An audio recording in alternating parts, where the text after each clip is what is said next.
J'ai vécu dans ce voyage beaucoup de moments vraiment hors du commun. Le premier qui me vient à l'esprit, c'est le Nouvel An, où je me suis réveillé à 5h30 du matin avec une vue du tonnerre, après avoir fait un peu la fête avec les quelques copains au milieu du Salar de Uyuni.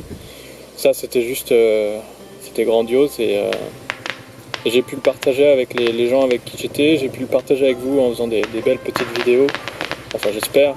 Et ça, c'est le style de moment que je vivrai qu'une fois, un Nouvel An au Salar de Uyuni, dans un espace qui est complètement unique sur Terre. J'ai aussi fait pas mal de magnifiques rando trail, dont la dernière que je vous ai partagée au Pérou, 3 jours dans les cordillères de Vilcabamba, à passer des cols à plus de 4500 mètres, 500 km qu'on a fait en 4-5 jours. Enfin, on faisait vraiment très peu de kilomètres par jour quand on était dans l'école. On a eu de la pluie, du soleil, donc ça c'était pareil, c'est des moments hors du commun. On a aussi grimpé 2 fois un 6000 mètres, donc la première on n'a pas été jusqu'au bout, mais la deuxième on a réussi sur un glacier. Ça c'est le genre de choses que j'aurais pas fait si j'avais été tout seul déjà. C'était énorme d'être au-dessus des nuages, de marcher toute la nuit, de se rendre compte que ton corps il est à l'extrême. Donc c'est aussi ça, voyager, c'est trouver les opportunités d'aller un petit peu plus loin qu'on va d'habitude. J'aurais jamais dans mes projets monté quelque chose pour aller faire un 6000 mètres. C'est vraiment quelque chose d'unique pendant les voyages. On a aussi traversé des déserts. Quand je suis allé en Mongolie, j'ai eu des températures qui allaient au-dessus de 50 degrés. J'ai roulé à moto avec la Transalp sur des températures comme ça, dans des déserts de plus de 600 km sans rien, vraiment rien. C'est complètement dépaysant, c'est des choses qui vous arrivent comme ça parce qu'on les avait pas prévues. Quand on est arrivé à Arequipa, on n'avait pas prévu d'aller essayer de grimper le volcan qui était tout beau juste en dessous de l'hostel. On y a pensé, puis on est allé au bout des choses parce que les choses paraissent plus simples quand t'es loin comme ça, tu réfléchis pas pendant 3 heures quand tu veux essayer un truc. De toute façon, on a tout organisé nous-mêmes, ça nous a presque rien coûté parce qu'on est vraiment juste allé en moto là-bas, on n'a pas eu de guide, on n'a rien eu. Mais c'est pas grave, on a essayé. Et vraiment l'idée c'est de se pousser un petit peu à changer ses limites. Pas forcément à les dépasser, mais à les changer et à s'ouvrir à d'autres mondes qu'on n'a pas forcément l'habitude de côtoyer.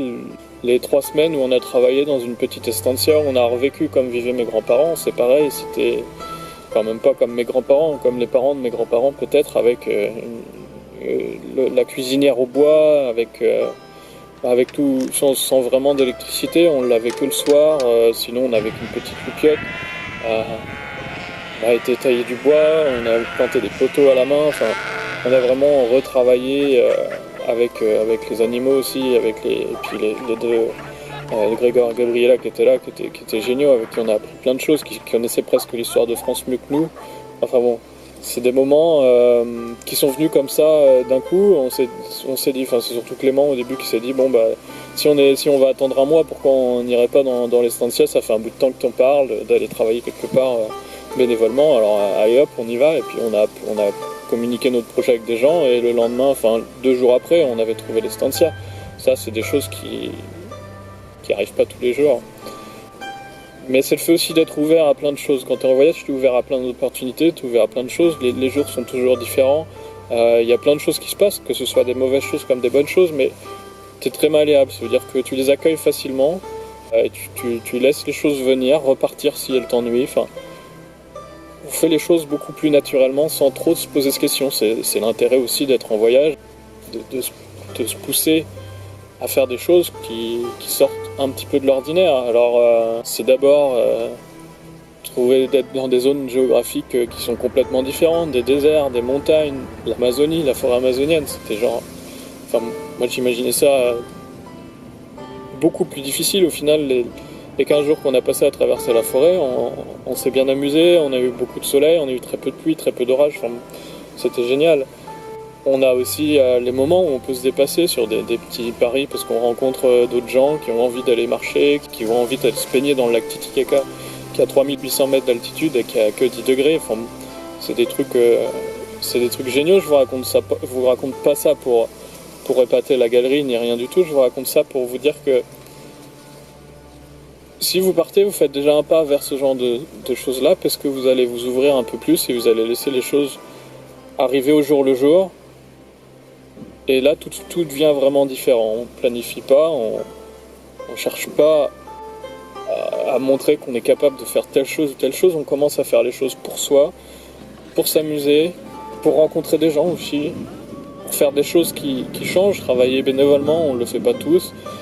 Mais le but, c'est d'aller se dépasser un petit peu sans forcément chercher à le faire. C'est juste de le faire naturellement parce que c'est là, parce que tu as l'occasion d'essayer, parce que tu es dans un endroit unique, parce que voilà, tu peux le faire ce jour-là et peut-être que demain on pourra pas le faire, etc. Donc c'est vraiment vivre à l'instant présent, en quelque sorte.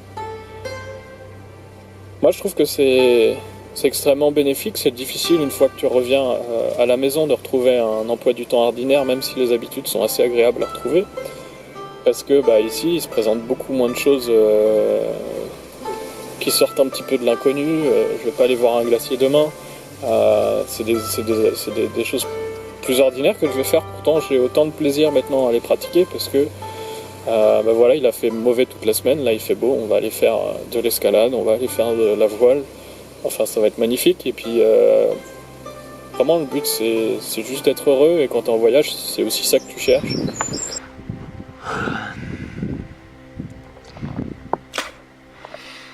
Putain, je filme, il crache quoi. Hein? Je filme la beauté du paysage et là t'entends un...